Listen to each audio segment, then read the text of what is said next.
Hello there, YouTube. Please like this video and subscribe to the channel if you haven't already. Tap that little bell. That way you get notified every time we go live, which is quite late nowadays. I realize that. It's all my fault. Nothing to do with Scott. Anyways, we're recapping Tuesday's action. Up next, if you wanted home runs, we got a bunch of them on Tuesday. Welcome into Fantasy Baseball today on Wednesday, May 25th. Frank Stampfl joined by Scott White today on the show. Pitcher regression, lots of double dongs, the dropometer, and much more. But before that, Scott, I have a little question for you. Are you ready? I think so. Okay. I don't know what's coming.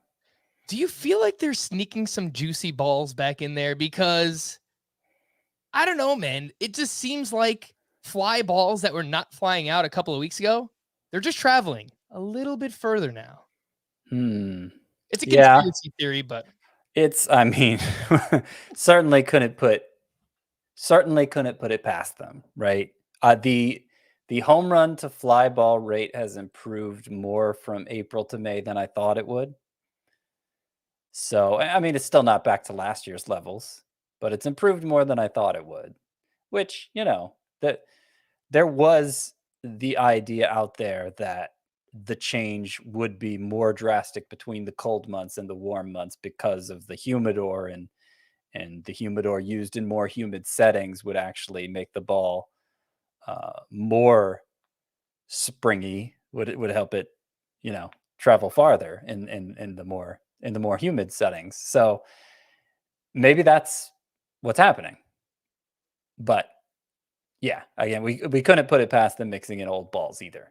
It would not surprise me one bit, getting this negative publicity about offense being down and constantly changing the ball. All right, let's just change the ball again. Again, I don't have any inside sources or anything. I'm just kind of making this up as I go along, but I don't know. We'll see how it plays out for the coming months, but I don't know. Seems like offense is kind of coming around again. Anyway, take it away, Susan. Oh my goodness gracious. Speaking of those home runs and regression, Scott, why don't you kick us off? Oh, my goodness gracious, from Tuesday.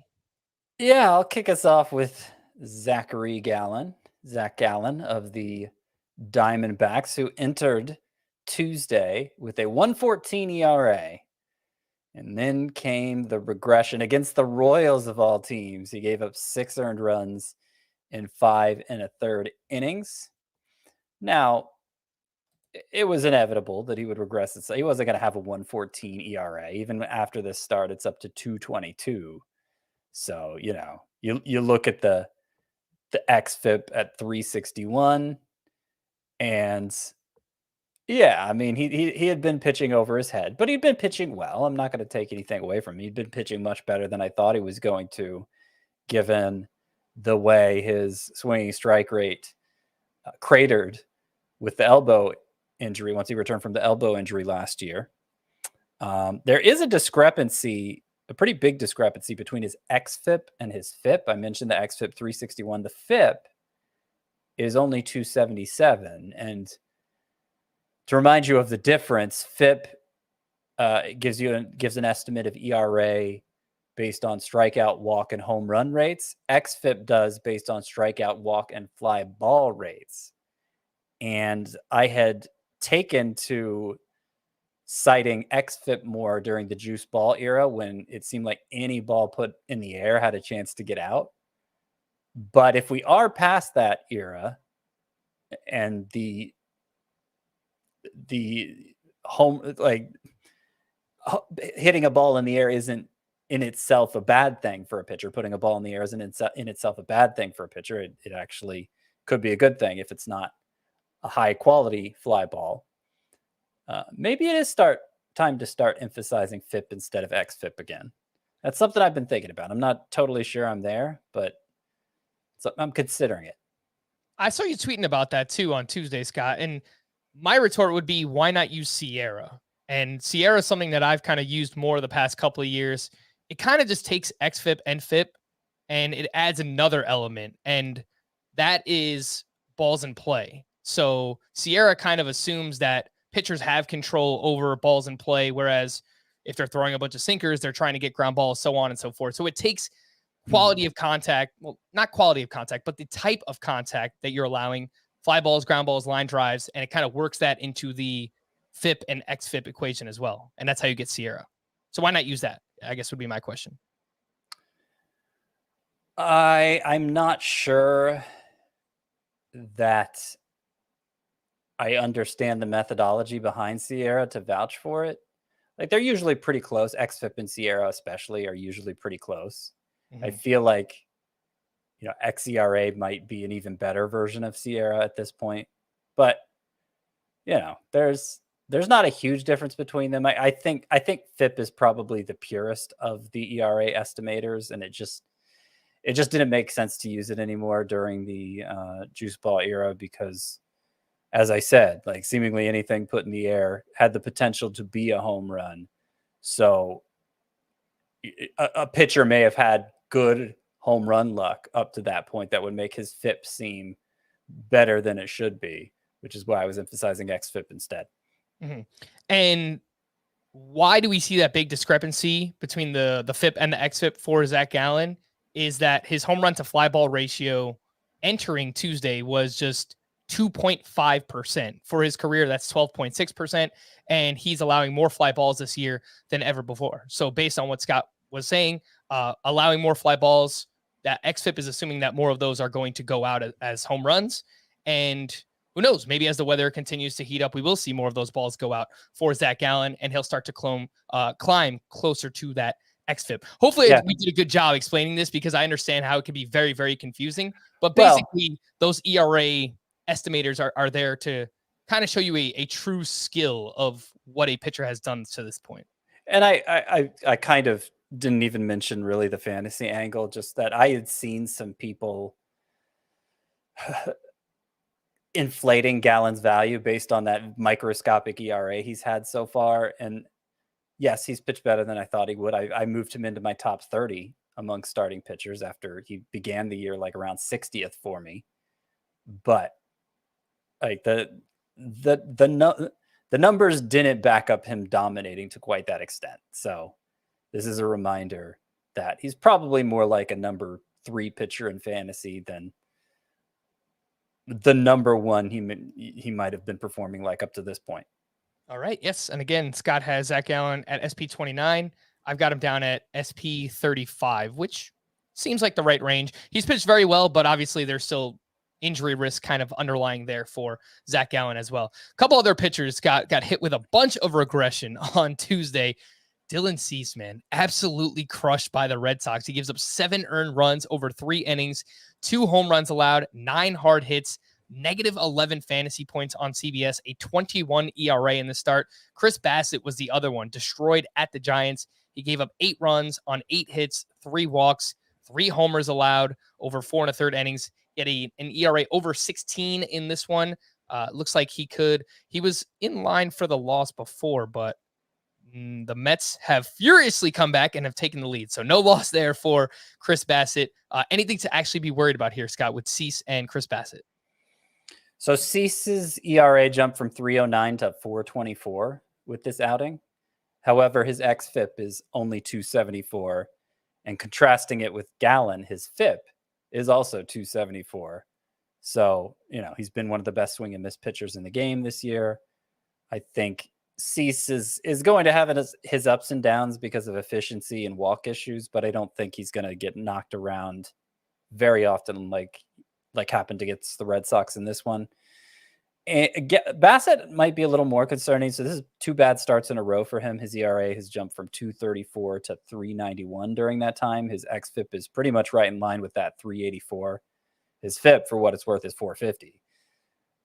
But we'll keep using xFIP for now and say he's basically regressed to the point he should be.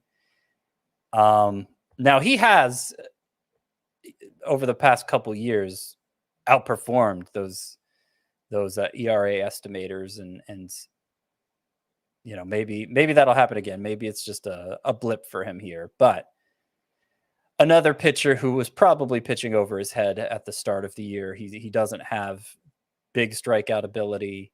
He's not like some extreme ground ball guy. He's a good strike thrower and a good guy who mixes his pitches well and tends to be a pretty good starter because of that, but not I wouldn't go as far as to call Bassett high end. Mm-hmm. He's a jack of all trades, master of none kind of guy. He throws all these different kind of pitches.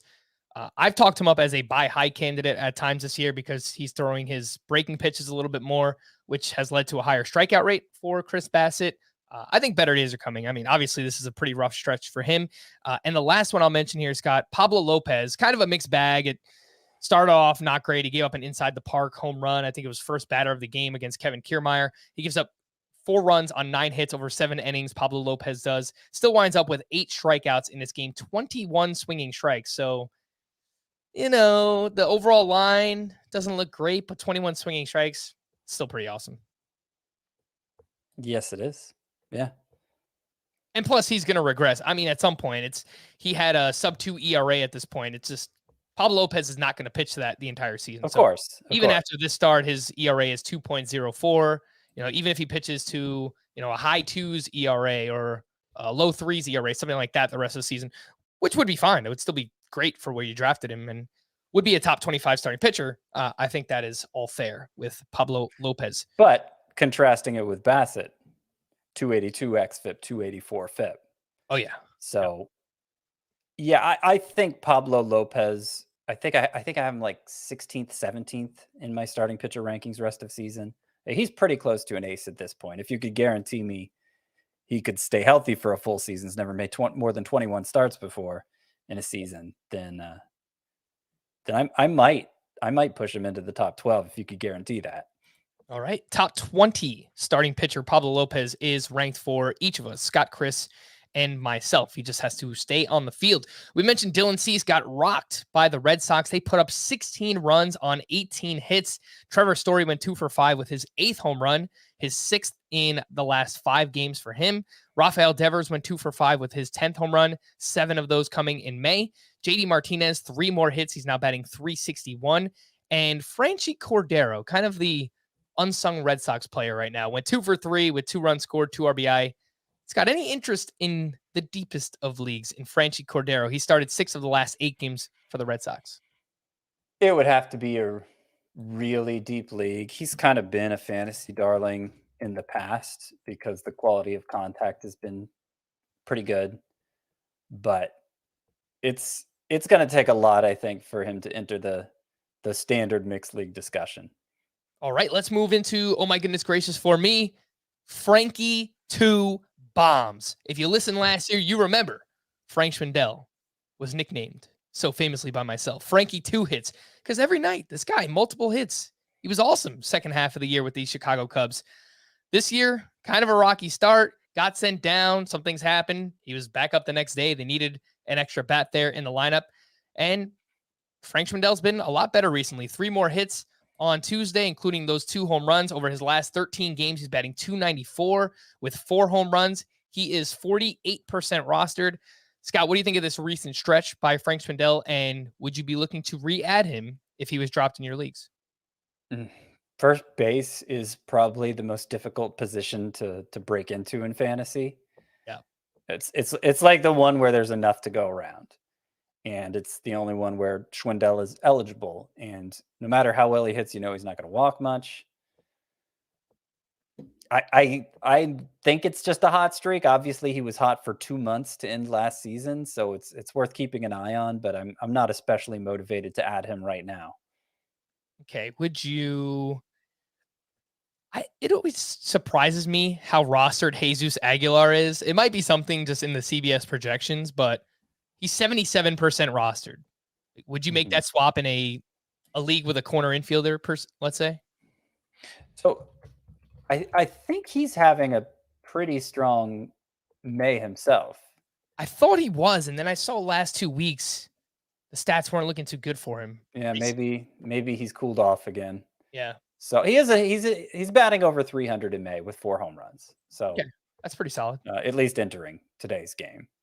So you could argue, he doesn't have a single walk this month though. That's weird. Aguilar had 14 walks in April. He has 0 in May. That's weird. Anyway, that's I probably would just stick with Aguilar, but they're, if you wanted to swap him out for Schwindel, I mean, it's kind of 6 of one, half a dozen of the other for me. All right. So Frank Schwindel, not a must add yet, but we saw him get hot last year. Let's see if he can keep it going here. A couple other double dongs from Tuesday night. Gleyber Torres now up to 7 home runs. Mookie Betts is just absolutely on fire. He went 3 for 4, 2 more homers for him. He's now up to 12 home runs total. And in the month of May, Mookie Betts is batting .345, 9 homers with an 1161 OPS. He's just been outstanding. Danny Jansen hit 2 home runs himself. He's now batting .310. He started 4 of the last 6 games with Alejandro Kirk sliding over to the DH role for the Blue Jays. And Jansen's kind of interesting right now, Scott. He lowered his strikeout rate tremendously this year. It's now below 13%. He's hitting a lot of fly balls, so it seems like making a concerted effort to try and hit for power. 23% rostered. I think this is someone that you can add in 12-team, 2-catcher leagues. Are you interested in doing that with Danny Jansen? Sure, but there's a catcher who's 24% rostered, and so 1 percentage point more than Jansen, who I'm much, much, much, much more interested in adding. Should I name him, or are we going to bring him up later? Do it. Do it William now. Contreras. William Contreras, brother of Wilson Contreras, has been a very good hitter this year. As a part-time player, a backup basically, he already has 6 home runs. His exit velocity is off the charts. He has good plate discipline, at least in the over the small sample. He's had good plate discipline, and all of a sudden, the Braves have decided he needs to be an everyday player. They started him in left field on Monday and batted him second. They started him at DH Tuesday and batted him second. He got the walk-off hit.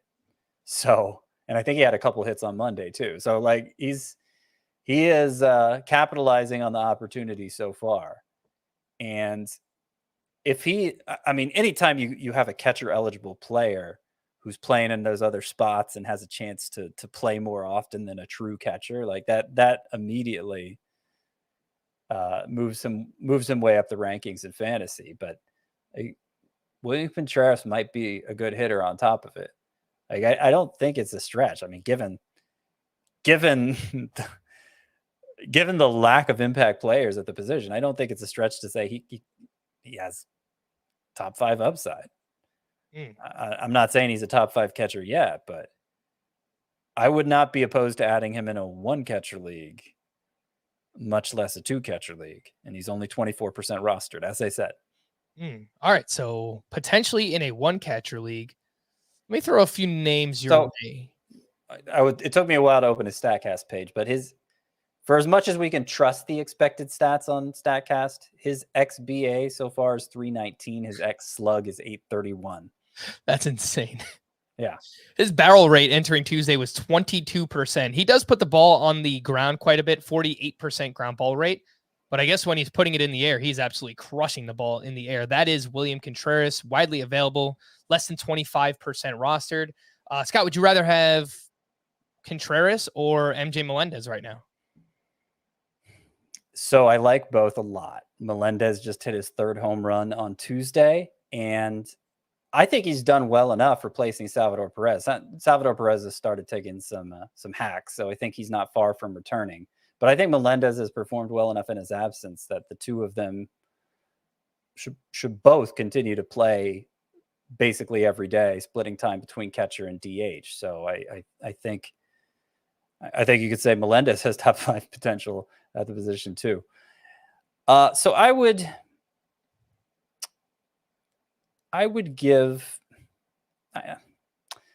think I would slightly prefer Contreras. I think there's less opportunity for that. That was a weird way of phrasing it.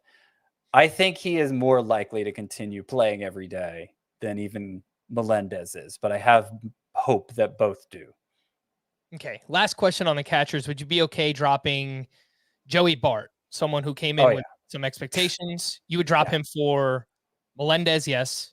William Contreras, yes. Would you also drop him for Danny Jansen? I'll mention Danny Jansen was 3 for 17 coming off the IL before this 2-homer game. And obviously his track record is pretty miserable. Though he at one point in time was the exciting young guy that we were all excited about. So probably on equal footing with Bart. I don't know that I'd be ready to make that swap, but it's like Bart seems completely disposable at this point. So whatever. I don't have much faith in Danny Jansen, but I don't have any faith in Joey Bart either. As somebody who has Joey Bart in a 15-team 2-catcher roto league, I've been trying to get rid of him. There's just no catchers available. Danny Jansen is gone. I almost dropped him for Tucker Barnhart this past. Is Contreras there? Oh, here's another one. I don't think he is. I don't know his first name though. He's a 28-year-old rookie, Brian Serven. I just saw him in your rankings, Scott, and I said to myself, "Who is that?" I don't. 27-year-old rookie. Sorry, I was making him older than he is. Rockies catcher who got called up recently and seems to be splitting at bats 50-50 with Elias Diaz, who has been disappointing. And it's a guy who's hit for good power in the minors. He had 16 homers in 73 games at AAA last year, 5 homers in 23 games there this year. And obviously benefits from playing at Coors Field. So, you know, if he played for any other team, I don't know that I'd be that excited about him, but he plays for the one most likely to give him a gentle landing in the majors, and he seems to be getting opportunities. So he's much lower than William Contreras and MJ Melendez in terms of my interest in him, but it doesn't take much. It doesn't take much for us to get excited about, you know, for a catcher to potentially be useful in fantasy. Mm-hmm. And for those listening and you're wondering, do people actually play in 2-catcher leagues? Yeah, unfortunately we do. The traditional roto lineup has 2 starting catchers. So it's tough. And sometimes you're chasing that position. So that's why we talk about these guys. Jock Peterson is the last one who had a double dong here on Tuesday. He's cooled down quite a bit. He's 46% rostered. Anything there, Scott? Jock Peterson? Cooled down quite a bit. He was batting 089 in 17 games since he returned to the lineup after missing a little bit of time. And brought his numbers basically back to where we expected them to be for Jock Peterson. And I think he's still the same player. Enough power that he's going to have these kinds of games from time to time, but not an everyday player, and I don't think reliable enough that most fantasy leagues he'll be of much use. All right, let's fire up the Dropometer for these 3 starting pitchers. Josiah Gray gives up 7 earned runs, including 3 home runs over 3 innings pitched. The ERA is now up to 5.44. He was going up against the Dodgers, which is just an absolute juggernaut all season long, but especially right now. Josiah Gray is still 79% rostered. Scott, where is he on the Dropometer? 10. You could drop him in any size league, 0 or 1. You really want to hold on to this guy. Probably 8. Probably 8. I mean, he goes out and has another good start. We'll probably be talking him up as a pickup too, because there's a lot of strikeout potential there for Josiah Gray. But yeah, I mean, he just, how many home runs is this lately for him? It's 9 in his past 4 games, and he was having the same problem last year too. Brutal. Yeah, I've mentioned it before. Just his combination of walks and fly balls is just so deadly as not just a fantasy pitcher, a real life pitcher too. It's a recipe for disaster. And, you know, guys like Justin Verlander, Max Scherzer, they made a career of being fly ball pitchers, but they don't really walk anybody and they get a ton of strikeouts. So, I mean, obviously I'm talking about 2 of the best pitchers that we've seen ever, basically. But yeah, I mean, Josiah Gray, if he wants to, you know, if he's going to pitch this way and allow this many fly balls, he has to find a way to keep the walks down, and he just has not been able to do that so far. Let's talk about Tyler Mahle, who was crushed at home. Surprise. The guy just cannot pitch in Cincinnati against the Cubs. He gives up 8 runs on 9 hits, 3 walks over 4 innings pitched. He still did have 13 swinging strikes. Was coming off 3 good starts in a row, but I'll point out those were against the Pirates twice and Cleveland, which has cooled down quite a bit as well. So the ERA is up to 6.32. Tyler Mahle still 84% rostered. Scott, where is he on the drop-o-meter? 8 as well. I think if there's a starting pitcher who has your attention on the waiver wire, I would not hesitate to drop either of these two for him. Maybe Aaron Ashby, who is set to replace Freddie Peralta in the Brewers rotation and make his first start in that role on Wednesday. I think that's fair. I'll ask you about one of those most added starting pitchers in just a second, but the last one I wanted to mention was George Kirby, and a mixed bag here because he's up against Oakland. It's a good matchup, but he goes out there, goes 5 innings, gives up 8 hits, 4 runs, 0 walks. You like to see that. 9 strikeouts. You love to see that. But the overall line here is kind of a mixed bag, Scott. He's 75% rostered, 3 subpar outings in a row. What do you think about George Kirby? Yeah, and a combined 4 strikeouts in the previous 2 starts. And again, the 13 whiffs that Kirby got in this one, 10 were on the fastball. So the slider that got a lot of hype when he was dominating in the minors, it doesn't seem to be translating in the majors. So I have doubts about George Kirby. I'm not totally sold on him being ready to be an impact pitcher in fantasy. Not that I'd be looking to sell him in a dynasty league or anything. So yeah, drop-o-meter, probably like a 5, maybe 4. I'd rather not do it because there is so much upside there, and he hasn't been, it's been a mixed bag, as you've said. But at the same time, I'm not totally sold on him being a fixture for me. He made a pretty big leap too. He was in AA to start the season. He made 5 starts there, completely skips AAA, jumps up here to the majors. First start was awesome. Next 3, not so much there with George Kirby. Scott, I'll say 4.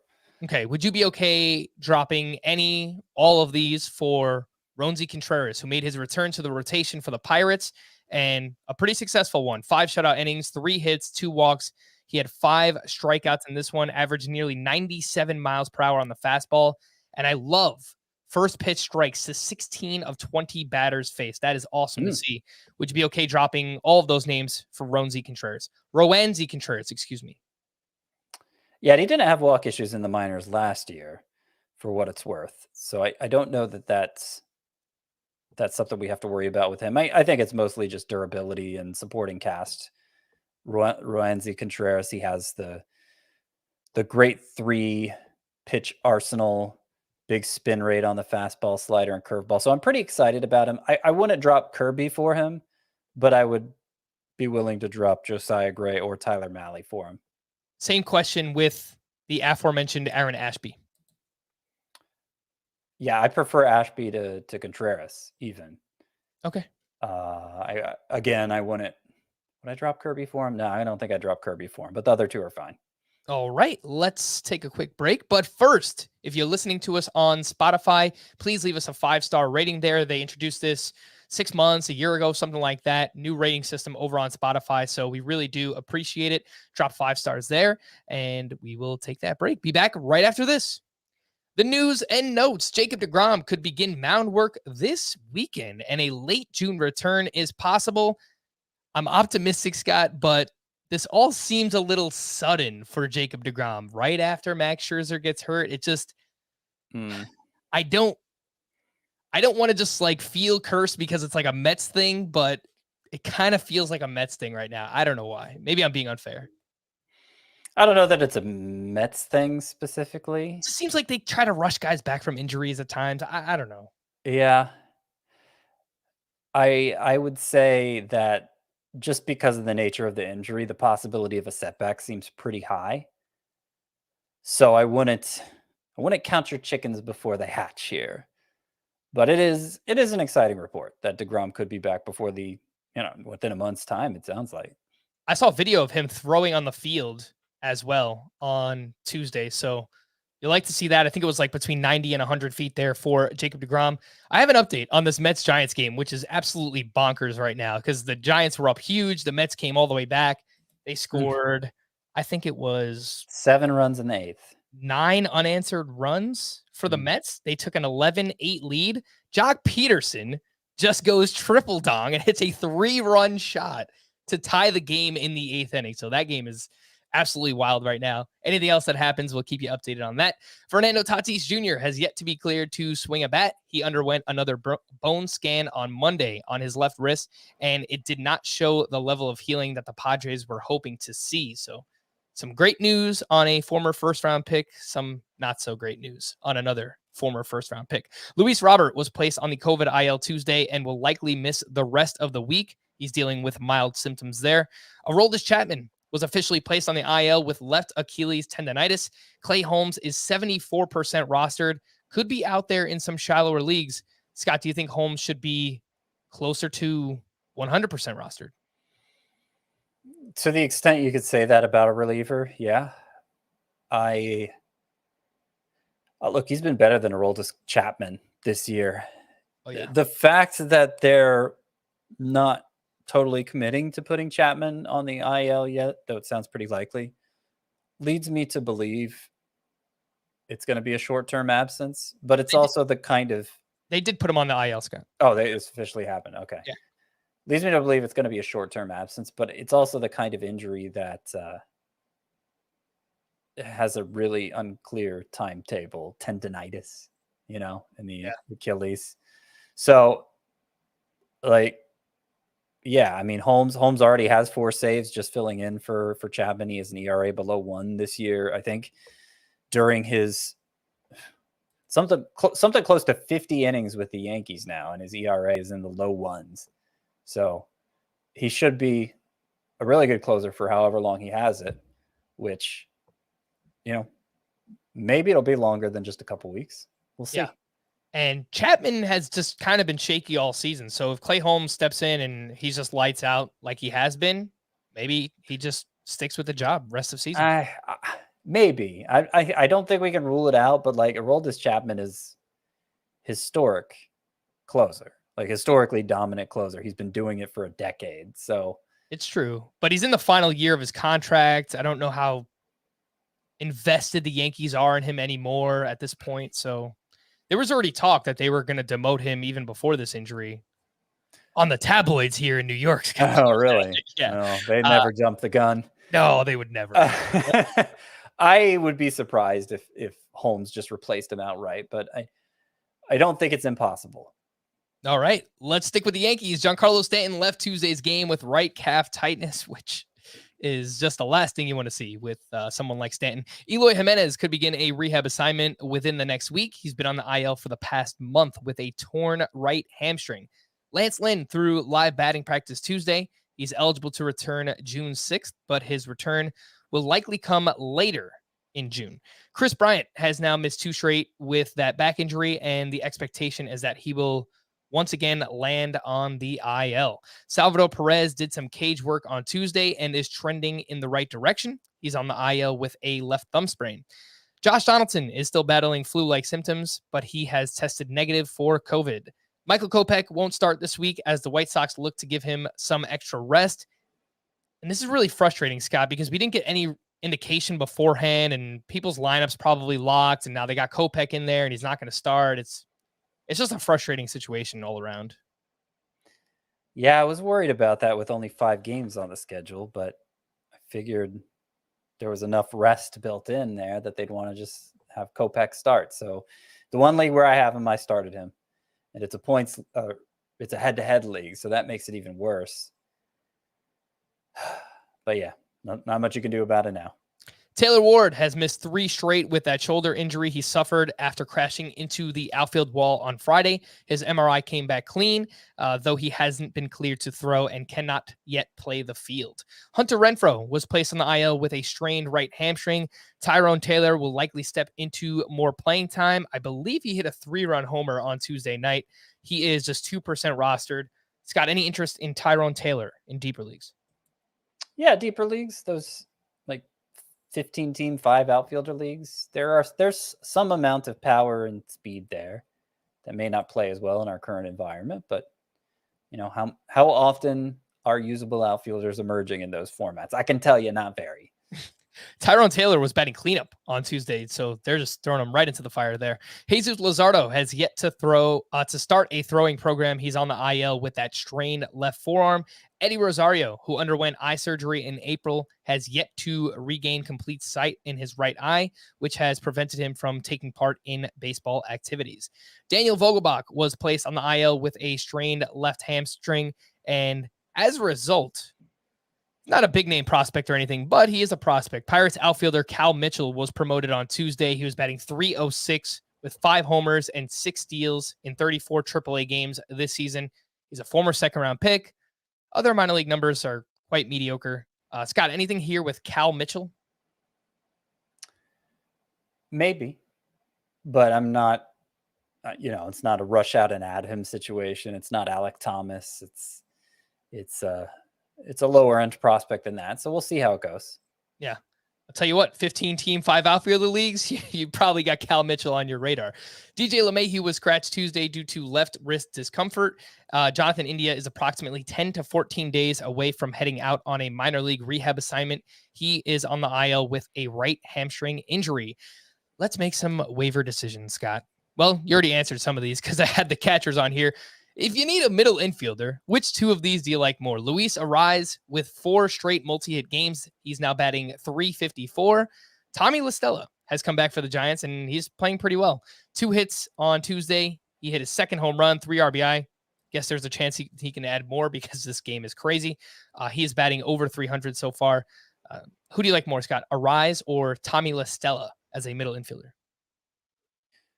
I like Arraez more. He has, in addition to being maybe one of the safest bets for a 300 batting average in all of baseball, he's also walking a lot more this year. So his on-base percentage is just off the charts. Neither one of them is going to play much against lefties, but I think Arraez, he's a safer bet to be of some value when he does play. All right. Well, let's talk about a bunch of pitchers. There was a lot of interesting pitcher performances on Tuesday, and these are, I would call all of these fringe starting pitchers, and they were pretty good. Sonny Gray posted his first double-digit strikeout effort since April of last season. He goes 7 shutout, 10 strikeouts to just 1 walk. He had 13 swinging strikes. The ERA is now down to 2.60 for Sonny Gray. Noah Syndergaard with a great bounce-back effort against the Rangers. 8 innings, 1 run, 5 strikeouts to 0 walks. We know the strikeouts have been down this year, but the control has been really good for Syndergaard, and he's getting a lot of ground balls, a 50% ground ball rate for Noah Syndergaard. The last one here, Marcus Stroman, solid start, 5 innings, 2 runs, 8 strikeouts, but has now allowed 2 earned runs or fewer in 4 straight games, and the xFIP is 3.16 for Stroman, much lower than his actual ERA. Scott, what do you have here on Sonny Gray, Noah Syndergaard, Marcus Stroman? So Sonny Gray might be, he's had so many ups and downs in his career. This might be the good version of Sonny Gray that we're seeing this year. We need more information, obviously. This was only his second start. That's even 5 innings or more. He's needed some time to stretch out. But the ground ball rate is good, as it often is for him. K per 9 is good. Swinging strike rate is down for where we're used to seeing it. But look, he's getting strikeouts anyway. And the ERA estimators all look good for him. His xFIP, I believe, is in the 290s. So more information is needed. But if Sonny Gray is available in your league, this start might be the reason to change that. I'm skeptical of Syndergaard still. His xFIP is 380. His xERA is over 4. So the quality of contact is not very good, and he's allowing a lot more contact than we've ever seen him allow. So I'm not really sure how he's managed to pull this off so far. I actually dropped him last week in the podcast league, 12-team head-to-head points one, which kind of regret now. Dropped him instead of Corey Kluber. I'd rather have Syndergaard than Kluber, but I do think he remains a sell high, remains somebody who, his last start was pretty bad. And I thought maybe he was beginning to fall off, but then he bounced back with this start. Still, I'm skeptical. All right. Who would you rather have between the two, Sonny Gray or Noah Syndergaard? Sonny Gray. I think so too. Let's move on to pitcher studs who were in action on Tuesday. Walker Buehler posted his third quality start of the season. He gave up 3 runs over 6 innings, only had 3 strikeouts. The ERA is 2.91 for Walker Buehler. Shane McClanahan. What's that, Scott? Here comes the money. Here we go. Here comes the money. 6 shutout innings, 9 more strikeouts for Shane O'Mac, 14 swinging strikes. He now has 7+ strikeouts in 8 of 9 starts, lowers the ERA to 2.06. Max Fried posted his 6th quality start of the season. Kevin Gausman, ho-hum, just another scoreless outing, rather, where he has 8 strikeouts, 23 swinging strikes. He's awesome. Corbin Burns, his 7th quality start of the season, 6 innings, 1 run, 5 strikeouts. Anything you'd like to add on Buehler, McClanahan, Fried, Gausman, Burns? No. Well, okay, let's talk about Walker Buehler a little bit, because his strikeout numbers have been disappointing, to say the least. 7.2 K per 9 now after these 3 strikeouts in 6 innings. And this was only his 3rd quality start. There was a complete game shutout in there. And the ERA is fine, but there have been a lot of like 5 2/3 innings, 5 innings, and then the strikeout issue. Two potential red flags there. I will note, however, that for the lack of strikeouts, he did enter Tuesday's game with a career best swinging strike rate. And I trust that to lead to strikeouts, more strikeouts, if it continues. So I don't know that there's, I wouldn't say I'm worried about Walker Buehler. I mean, he was already for relative to other high-end pitchers, a kind of a liability in the strikeouts department. He's become even more so far. But he's always been that guy. He's often been that guy where I've looked at what he was doing and thought, okay, something's wrong here. He's about to fall apart. And then it doesn't happen. He just gets better. So I'm not in a place to doubt him anymore, I don't think, especially because I got that swinging strike rate that I can cling to. I think he'll probably be okay. All right. I know that I am the Shane McClanahan advocate here on this podcast, but Scott, can't we make the argument that he should be ranked as a top 10 or top 12 starting pitcher at this point? Not that he's you could make the argument. Yeah. I think the guys at pitcher list have done that. At least Nick Pollock has. I'm not ready to put him there because I don't know that he's going to be able to sustain this workload all season. And obviously all the top 10 guys don't have any workload questions. Maybe Corbin Burns does, but not to the extent McClanahan does.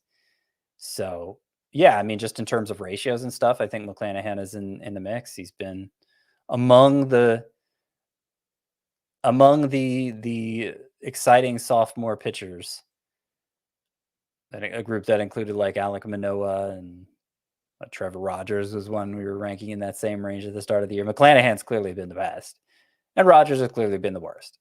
Yeah. Shout out to Alek Manoah, by the way. I know he's kind of in that mix, but he's absolutely been fantastic this year as well. Not, as good ratio strikeout wise as McClanahan, but man, he's right there. Yeah. I mean, really the only miss has been Rogers. True. Which was the one. Remember, we each had the one we were skeptical of. Rogers was my pick. That's true. It's gonna point that out. As somebody who has him in the Scott White Dynasty League, I would be lying if I said I wasn't a little worried about Trevor Rogers at this point. Yeah. But we'll see. We'll see where it goes from here. These 4 pitchers had quite literally quality starts. That's it. These are quality outings from these 4. Jordan Montgomery turns in his 3rd of the season, 6 innings, 2 runs, 5 strikeouts. It's very weird. He's got a 3.30 ERA, pitches for the Yankees. He doesn't have a single win to show for it for Jordan Montgomery this season. Kyle Gibson, another solid start. I lied. He did not have a quality start. He only went 5 innings, but put him in this mix anyway because I wasn't paying attention. 5 innings, 2 runs, 8 strikeouts for him. 15 swinging strikes, though. You like that for Kyle Gibson. Nick Pivetta, 4 quality starts in a row. This one was at the White Sox. And then Framber Valdez makes it 3 7-inning quality starts in a row for him. his first start without a walk this season. Framber Valdez, Nick Pivetta, Kyle Gibson, Jordan Montgomery. Anything you'd like to add on this quartet? I forgot to see if Framber Valdez had the demon sinker again. Oh yeah, peaking at 97. The demon sinker was back. That's fun. Yeah, I mean, Jordan Montgomery, the reason he doesn't have a win for the Yankees beyond just bad luck, I mean, I'm sure there's some bad luck in there, but this was technically just his third quality start, despite that 3.30 ERA. He doesn't go 6 innings that often. And the same has been true for Kyle Gibson this year. Pivetta had, in that complete game gem against the Astros last time, Pivetta had 19 swinging strikes. More typical this time against the White Sox, 5 swinging strikes. And I think he's a little better than Fringy. Like you picked him up for 2 starts this week. I don't know that he's going to be an automatic drop after that, but he's I don't think he has a especially high-end outcome either. All right, fair enough. That is Nick Pivetta. Anything else I wanted to add on these 4? No, I did see on the Yankees broadcast, the bullpen has blown 3 wins for Jordan Montgomery. So that's the most in the majors. And obviously that contributes to him not having a win to this point as well. Some hitting leftovers from Tuesday. 2 more extra base hits for Jose Ramirez. The guy can't steal bases because all he does is get extra base hits. He smacked his 11th home run. He added a double. Nelson Cruz is coming around his last 15 games. He's batting .339 with 2 home runs, 11 RBI. Keibert Ruiz, 2 more hits for him. He's having a strong May. Just doesn't have much power to show for it. .333 batting average in the month of May. 1 homer, 6 doubles, 2 steals. Kind of a nice surprise there for Keibert Ruiz. Scott, it's really weird how this happens. We talk about a player or players that we're worried about, and then it seems like the very next day, something happens with those players. So Vladimir Guerrero Jr. goes out and hits a home run. We talked about him yesterday. First since what, May 5th? Yes. Cinco de Mayo? Matt Olson goes out, hits his 5th home run of the season. And then Austin Riley, 2 hits. Ozzie Albies, 3 hits. So is there any hitters that you want to talk about, Scott, that are struggling on your teams that maybe we can get going here? I mean, we were pretty confident in Vladimir Guerrero bouncing back. Oh, on my teams? Yeah. Yeah, there are a lot of players. I mean, you have any Marcus Semien out there? Maybe we should. I do have one Marcus Semien. That's the first name that came to mind because Right. he's just been useless. And look, he was a bust pick for all of us coming into the year, so I guess I can be happy about that. But I do have that one share of him that I'd rather him be performing well. Yeah, Marcus Semien is one. Gosh, so many players are underachieving. Kyle Schwarber is an interesting case because he's batting under 200. But if you look at his season-long line, everything else is great. He's got 10 homers. He's got a couple of steals, the runs, the RBI. They're all there for Schwarber. Just a batting average. I mean, relative to the league as a whole, I don't know that Schwarber's struggling that much. Like, he's still that's fair. Pretty high in the outfield rankings, performance to date. Brian Reynolds. Brian Reynolds is a guy I'm pretty heavily invested in. Yeah, that's a rough one. Could stand for him to turn things around. All Not right. super confident he will, but not as worried as I am about Semien either. All right. So if you guys are listening, Marcus Semien, Brian Reynolds, come on, man. We have some faith. Let's get it back on track. Julio Rodriguez went 1 for 3 with his 5th home run. He is now up to 275 with the batting average. Those 5 homers, 12 steals. Scott, we will not reveal any of your first 2 rounds. We're going to do a podcast that will come out this weekend. We'll talk about it then. But was Julio Rodriguez in consideration? I've just got to ask for the top 2 rounds. You're giving me a crazy look. Scott, he's been awesome. He's been awesome. I mean, yes, he's had a good month. His X slug for the year is below 400 still. Who cares about StatCast, right? No, I mean, look, I think he's trending the right direction. I think he's a must-start outfielder. I think I just moved him into my top 30 at the position, maybe top 25 even. So Yeah, I'm pretty happy with the way things are going for Julio Rodriguez, but I'm not ready to call him a top 24 player. No, Eh, no, fair enough. not even in consideration for that. All right. The call to the bullpen, some bullpen updates for the Pirates. Chris Stratton entered in the 8th inning with runners on 1st and 3rd in a 1-run game. He gave up game-tying hit. David Bednar gave up an unearned run in extra innings, and he took the loss. For Tampa Bay, Ryan Thompson pitched in the 9th inning of a 4-run game, and that's now the 2nd game in a row where Thompson has pitched in the 9th. He was in for the save on Sunday. So, Scott, what do you think? Because Ryan Thompson doesn't have numbers as good as Jason Adam or Brooks Raley. It's kind of like this weird sidearm pitcher. I was watching that game. Do you think he's maybe the first up for saves here? I don't think anybody is. I mean, Kittredge out of there now. It could go to the next save, could go to anybody, and the next save after that could go to anybody else. All right. Let's see. What else do we have? For the Twins, Yohan Duran gave up a hit, but picked up his 4th save. Emilio Pagan pitched 2 innings last night. Still, I mean, Duran's got the last 2 saves for the Twins, and Pagan was rested for that first save. You mentioned he pitched 2 innings on Monday, so he probably wasn't available Tuesday, but he was available on Sunday, at least as far as I can tell, looking at the game log. So I don't know. Maybe, I mean, certainly Yohan Duran is the more talented of the two. He may be the more rosterable of the two at this point too. Mm-hmm. I would say in any type of categories league where saves are one of the categories, both of Pagan and Duran need to be rostered. And until we see something different, I'm just going to keep trusting Scott that if nothing else, this is a 50-50 split and maybe even slightly in favor of Emilio Pagan for now. Yeah, that's the safe bet, but the cream rises to the top, Frank. Ooh, and it may be rising. The cream. You ever seen the promo, Scott, of Macho Man Randy Savage? You know I haven't. Oh, I will send it to you as soon as this podcast ends because Macho Man, spoiler alert, one of my favorite wrestlers of all time, and he just has this awesome promo where he's carrying around like the little creamers that you put in your coffee, and he's just like putting them on people's head, and he's like, the cream rises to the top. It's awesome. Pretty good minor league player too. Actually, he wasn't. That's probably why he went into wrestling.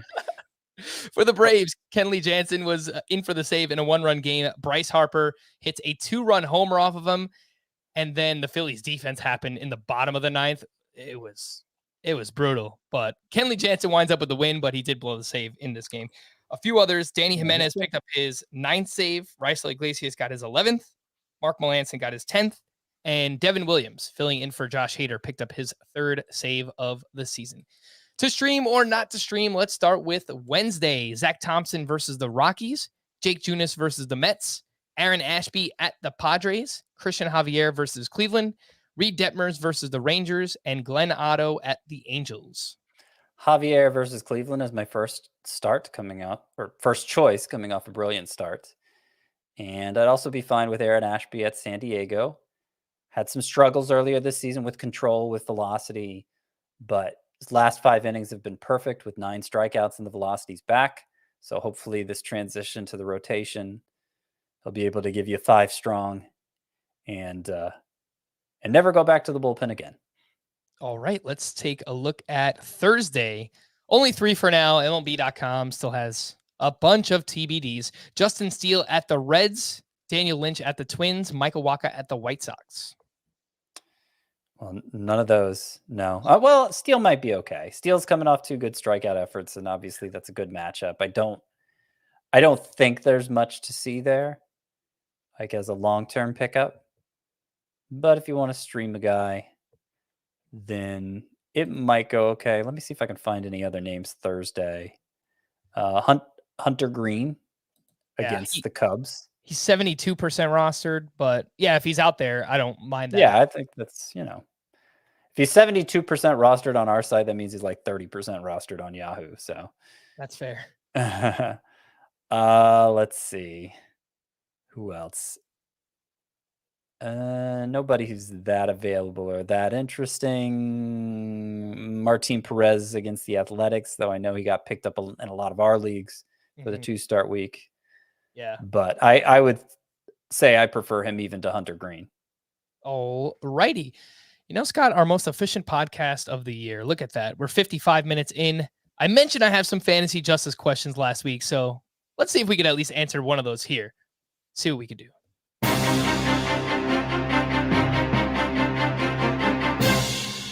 All right. This one's from Matthew. In response to the rising cases of COVID, Blank and I decided to reinstate the 2 COVID IL spots we had in 2020 and 2021. We now have 2 IL spots for any injury or illness and 2 COVID only IL spots. The 2 COVID spots can be for any COVID related absence, effective immediately. I'm not really against it as a concept, but changing the rules mid-season seems like a tough thing to do. This is not the first thing the commissioners have done with little input from the league, but this is the first time in season. Do we need to grow some thicker skin, or should I have a real beef with this? I don't think you should have a real beef with this. This is, I think sometimes we can get a little too stuck on the can't change anything mid-season. Like if things are clearly going a wrong direction, that is hurting the experience for everybody.